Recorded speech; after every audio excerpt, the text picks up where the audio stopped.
Hello students, हम आज के टॉपिक में पढ़ेंगे स्टोक्योमेट्री एंड स्टोक्योमेट्रिक कैलकुलेशंस। ठीक है ना। मोल के बाद में आता है जो मेरा टॉपिक है बेटा, वो है स्टोक्योमेट्री एंड इट्स कैलकुलेशन और इसमें मुझे क्या चाहिए, एक बैलेंस्ड केमिकल इक्वेशन चाहिए। जैसे मैं कोई एग्जांपल लेता हूँ और इसके अंदर भी एग्जांपल, इसमें भी मैं सबसे पहले मोल मोल रिलेशनशिप करवाऊंगा आपको।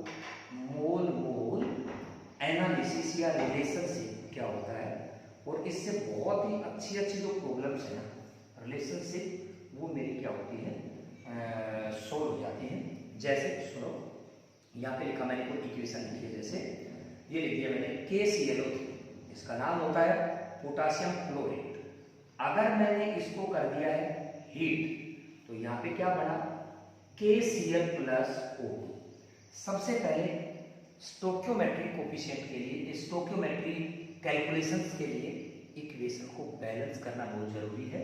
तो सबसे पहले हमने इसको क्या किया, बैलेंस। तो ये हो गया मेरा 2, इसके सामने लगाया मैंने 2, इसके सामने लगाया मैंने 3। तो सबसे पहले मुझे ये बताना है कि ये मेरे पास जो 2 है, ये मेरे पास 2 है, ये मेरे पास 3 है, सभी को स्टोक्योमेट्रिक कोफिशिएंट कहते हैं। स्टोक्योमेट्रिक कोफिशिएंट इनका क्या नाम दिया गया है, और इनके आधार पे हम क्या करते हैं, कैलकुलेशन करते हैं। और इन सभी की मोल मोल रिलेशनशिप के बारे में मैं आपको बताता हूँ किस तरीके से हमें ये मोल मोल रिलेशनशिप बताना है। इसका एक छोटा सा कॉन्सेप्ट है।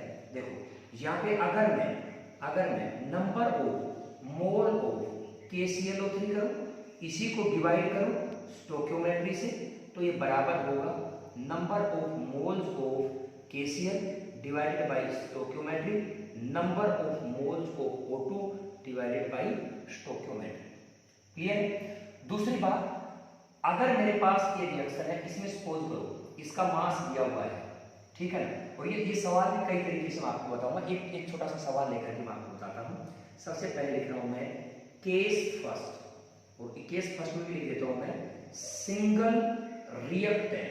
कि मेरे पास अगर कोई सिंगल रिएक्टेंट हो और उनमें से किसी एक की कैलकुलेशन अगर लिखी, मतलब एक की इंफॉर्मेशन दी हुई हो, तो मैं किस तरीके से क्या करूँगा, सवाल करूँगा।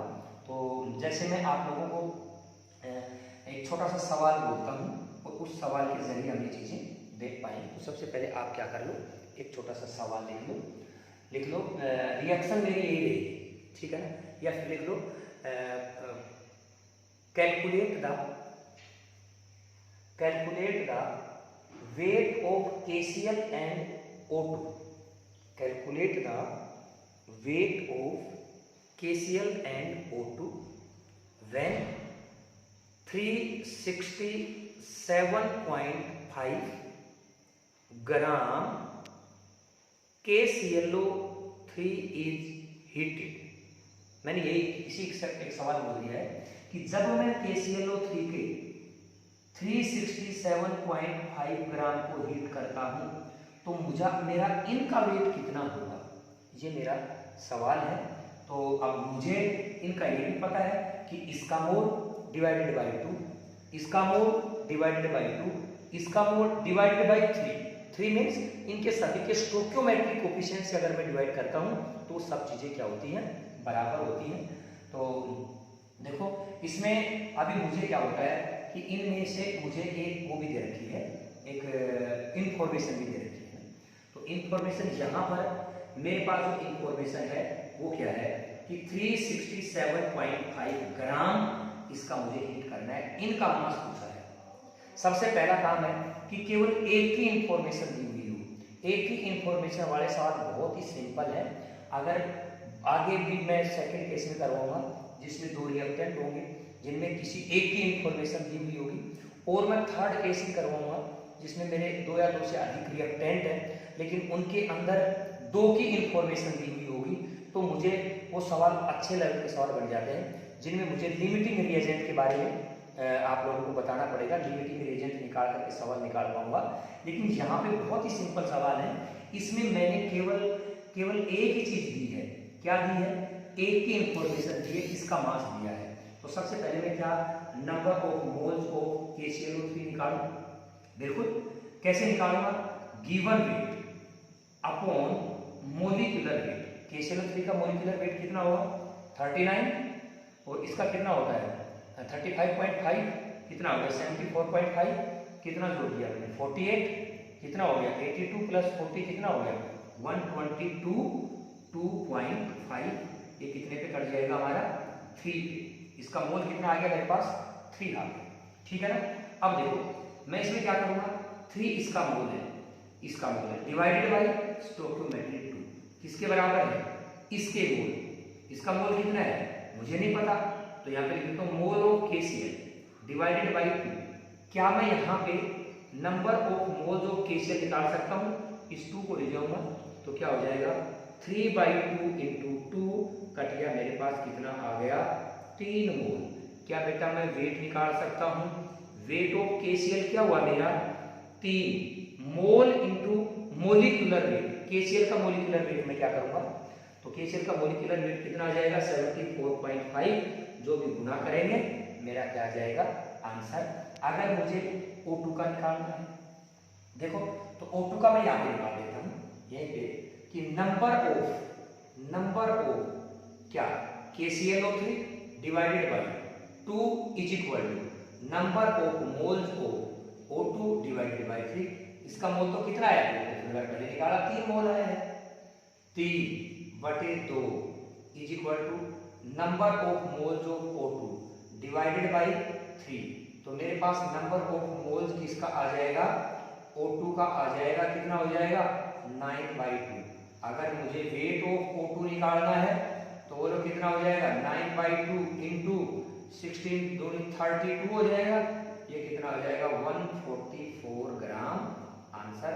तो ये बहुत छोटे छोटे कैलकुलेशन से हमारे जो सवाल हैं ये हो जाते हैं, और जरूरी नहीं है कि यहाँ पे मास दिया हुआ है, हो सकता है यहाँ पे इसका मोल भी दिया हो, इसका मोल पूछ लिया हो, इसका मास दिया हुआ हो, इसका मोल पूछ लिया हो, इसका मास दिया हुआ हो, इसका मोल पूछ लिया हो।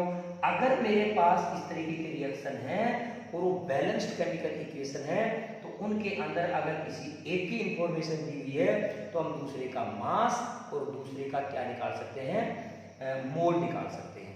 अगर मुझे किसी का वॉल्यूम निकालना है तो वो मैं STP पे निकाल सकता हूँ, क्योंकि जो भी मेरे पास इनका जो मोल आएगा उसको मैं 22.4 से क्या कर दूंगा मल्टीप्लाई कर दूंगा, तो उनका क्या हो जाएगा वॉल्यूम हो जाएगा।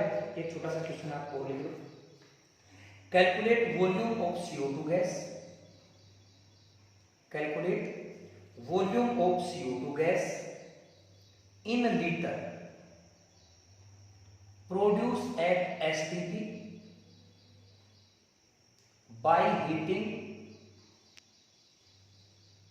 25 gram of calcium carbonate, 25 gram of calcium carbonate. और जो कैल्शियम कार्बोनेट है वो मेरा क्या है CaCO3। कुछ नहीं करनी, सबसे पहले CaCO3 को हीट करना है, ठीक है ना। हीट करते ही कैल्शियम ऑक्साइड प्लस CO2 बनेगा, इसका मुझे वॉल्यूम कैलकुलेट करना है। और कुछ दे रखा है क्या मेरे पास, दे रखा है मोल, किसका मोल दे रखा है मेरे पास नहीं, वेट दे रखा है मेरे पास। इसका क्या दे रखा है वेट दे रखा है, कितना 25 ग्राम। क्या मैं इसका मोल निकाल दूं, given weight upon molecular weight कितना होगा 100, कितना हो गया 1.4 मोल। अगर कोई तुम्हें कहे इसका मोल निकालो तो ये क्या है 1:1 है, इसका मतलब स्टोइकियोमेट्रिक सभी का बराबर है। अगर स्टोइकियोमेट्रिक कोफिशिएंट अगर बराबर होता है तो जो मोल इसका होगा वही मोल इसका होगा, वही मोल इसका होगा। तो मुझे पता है इसका भी क्या हुआ 1/4 मोल, इसका भी क्या हुआ 1/4 मोल। तो मुझे क्या निकालना है वॉल्यूम ऑफ CO2, और वो भी किसके ऊपर एट STP पे। तो मैं क्या करूंगा mole into 22.4 is equal to जो भी मेरा 67.2 लीटर जो आता है वो क्या आता है आंसर। तो इस तरीके से मैंने आपको केवल एक ही केस बताया है। कौन सा केस? कि जिसके अंदर एक रिएक्टेंट दिया हुआ हो और एक ही इंफॉर्मेशन हो, तो हम बाकी की किस तरीके से इंफॉर्मेशन निकालते हैं, बाकी का किस तरीके से मोल निकालते हैं, मास निकालते हैं। तो आज के लिए इतना ही, बाकी हम नेक्स्ट लेक्चर